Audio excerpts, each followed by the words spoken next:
Nobody believed a chicken could save a farm. They thought Jonah Pruitt had lost his mind.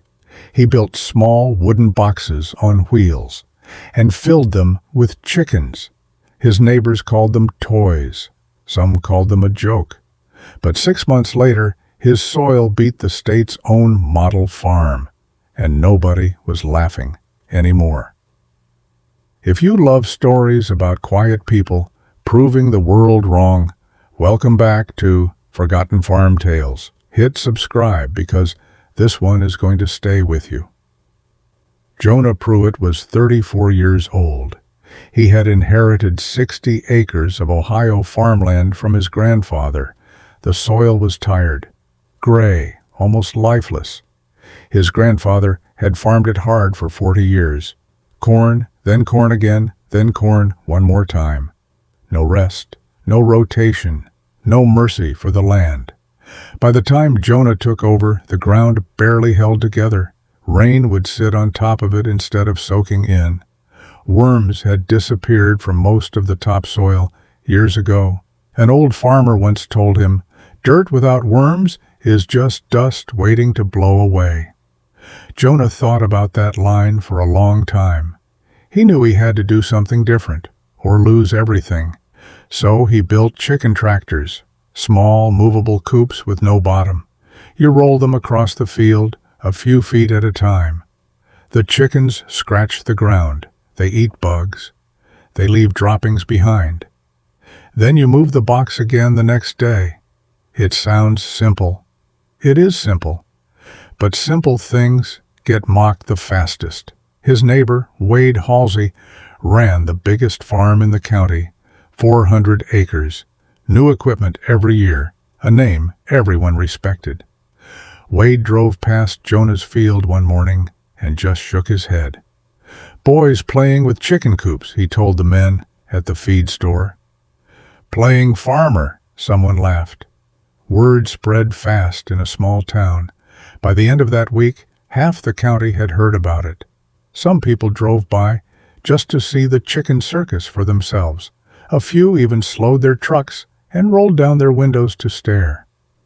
Jonah kept working. He didn't argue. He didn't explain. He just moved his boxes, morning and evening, day after day, rain or shine. Cold mornings, long, tired evenings. His hands blistered. His boots wore thin. But every day, the soil under those boxes changed a little more. It got darker, softer, alive again. You could smell the difference if you knelt down close enough. Rich, earthy, like something waking up after a long sleep. His wife, Dell, believed in him. She was the only one. At night, she'd find him at the kitchen table, staring at soil samples, little jars lined up in a row, each one labeled by hand. "They're calling us a joke," she said one evening. Jonah didn't look up. "Let them," he said. "The dirt doesn't lie." She smiled, but her eyes were tired from carrying doubt every single day. Money was tight. The bank had already sent one warning letter. The loan officer had been polite on the phone, but firm. If the harvest didn't turn a profit, they'd have to talk about the land. If this didn't work by harvest, they both knew what would happen next. Some nights, Jonah lay awake doing the math in his head. Feed costs, fuel costs, the mortgage payment due every month no matter what. He never said those numbers out loud to Dell. He didn't have to. She carried the same weight quietly, in her own way. One afternoon, Jonah's old high school teacher stopped by the fence line. Mr. Ferris used to teach agricultural science before the school cut the program. He stood there for a long while, just watching the chickens move. "You know," he finally said, "there's a name for what you're doing." "Regenerative grazing," he said. "Folks out west have been doing versions of this for years." Jonah hadn't known that. He'd just been guessing mostly and adjusting as he went. "Does it usually work?" Jonah asked. Mr. Ferris shrugged. "Usually takes longer than most people have patience for." That night, Jonah told Dell what his old teacher had said. "So it's not crazy," she said. It's just slow enough that nobody sticks around to see it work." "Maybe those are the same thing to people who don't want to wait," Jonah answered. They both laughed a little, tired laughs, but real ones. It was the first time in weeks either of them had laughed at all. Meanwhile, the state was getting ready for its annual soil competition. Every year, the county's top farms sent in samples, nitrogen levels, organic matter, microbial activity, all of it tested and scored. The winning farm got featured in the state agricultural bulletin. It got a plaque. It got bragging rights. It got respect. For 15 years straight, one farm had always won. The model farm, owned by the state university's demonstration program. Perfect rows, perfect data, perfect reputation. Nobody ever imagined a small family plot could compete with that. Jonah almost didn't enter. He stood at the mailbox for a long time, holding the entry form. "What if we lose?" he said quietly, in front of everyone. Dell walked up behind him and put her hand on his shoulder. "What if you don't send it?" she said. "And you never find out?" That was the moment that changed everything. He mailed the form the next morning before he could talk himself out of it. Word got out fast, the way it always did in a small town. Wade Halsey laughed the hardest. "He's comparing chicken coops to the state's research farm," he said at the diner. A few people laughed along with him. Some just shook their heads. One old-timer at the counter didn't laugh. He just watched his coffee go cold. Jonah heard about it, same as always. He said nothing. He just kept moving his boxes. Spring turned to summer. The chickens kept working, and so did he. Row by row, section by section. Patience laid on top of patience. There were setbacks, too. A late frost killed one early planting. A fox got into two of the tractors before Jonah reinforced the wire. He didn't quit. He just fixed the wire and kept going. The corn he eventually planted came up thick and green, taller than anything Wade's fields had grown in years. Neighbors started slowing their trucks down when they drove past. Nobody said anything out loud, but you could see it in their faces. Confusion, a little bit of doubt creeping in. Even Wade slowed down once, just for a second, before speeding off again. Then came testing day. Inspectors from the state came out to collect samples from every entry. They walked Jonah's field in silence, pushing metal probes into the ground.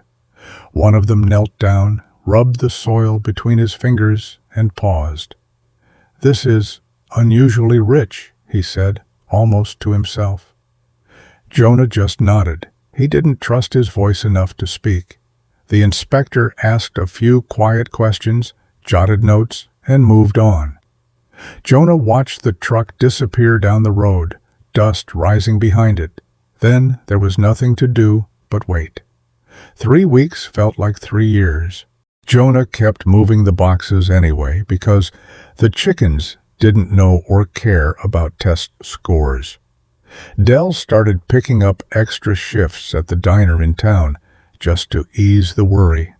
Every night she came home smelling like coffee and fried onions, exhausted but steady. Jonah would meet her at the door and take her shoes off for her, just quietly. Neither of them talked much about the competition during those 3 weeks. It felt safer not to hope too loudly. Finally, the results came back. The county held its annual meeting at the community hall. Every farmer in the region packed into that room, including Wade. Folding chairs lined up in rows, coffee in paper cups, low, nervous chatter. Dell squeezed Jonah's hand as they found 2 seats near the back. The state agent stood at the front with a folder in his hand. He read off the numbers, one farm at a time. Nitrogen levels, organic content, soil microbial activity, farm after farm, familiar names, familiar scores. Then he reached the model farm and read out its score. Everyone nodded. That was expected. That was normal. A few people even started reaching for their coats. Then he opened the last folder. Pruitt Family Farm, he said, and the room went quiet. He read the number. It was higher than the model farm's score, higher than every farm in the county. For a moment, nobody moved. Then the room erupted into whispers. Wade Halsey sat frozen in his chair, staring straight ahead. Jonah sat in the back, gripping Dell's hand under the table. The state agent looked up from his folder, genuinely surprised. "What method did you use?" he asked. "This kind of jump doesn't happen naturally." Jonah stood up slowly. His voice shook just a little. "Chicken tractors," he said. "Just moving chickens across the field, a little every day." Someone laughed, but this time it wasn't mocking. It was disbelief, amazement. The room buzzed with questions. People who had laughed at him 6 months ago, now they wanted to know exactly how he did it. Wade approached him after the meeting, hat in his hands. "I owe you an apology," he said quietly. "I judged what I didn't understand." Jonah shook his hand. "No hard feelings," he said. "The dirt speaks for itself." Dell stood a few feet away watching, her eyes a little wet. 6 months of doubt, of whispers, of tired nights, all of it settled in that one handshake. News of the small farm that beat the state's model spread fast. A local newspaper ran the story. Then a farming magazine picked it up. Requests started coming in from other farmers, wanting to see his methods firsthand. Jonah started giving small tours on weekends, walking people through his fields. He explained the chicken tractors, the rotation, the patience it required. People who once mocked him were now taking notes in little pocket notebooks. By the following spring, 3 other farms in the county had built their own chicken tractors. Wade Halsey was one of them. He showed up one Saturday morning unannounced, with a notepad and a list of questions. Jonah spent the whole afternoon walking him through every step. Jonah never bragged about it. He didn't need to. The soil had already said everything that needed to be said. The bank letter never came again. The harvest paid for itself, and then some. Some nights, Dell would find him standing at the edge of the field, just watching the chickens move slowly across the dirt in the evening light. "You did it," she'd say softly. "We did it," he'd answer every single time. 2 years later, the county added a new category to the soil competition. Regenerative methods, they called it. Jonah judged that category himself the first year. He still moved his boxes every morning, same as always, plaque or no plaque. Because the truth is, real change doesn't happen with one big dramatic moment. It happens slowly, quietly. One small box, moved every single day. While everyone else is laughing, someone is out there doing the work. And one day, the ground itself will tell the world who was right. If this story moved you, you'll want to see what's coming next on Forgotten Farm Tales. Subscribe now, because the next story might just be the one that changes how you see quiet people and the work nobody else believes in.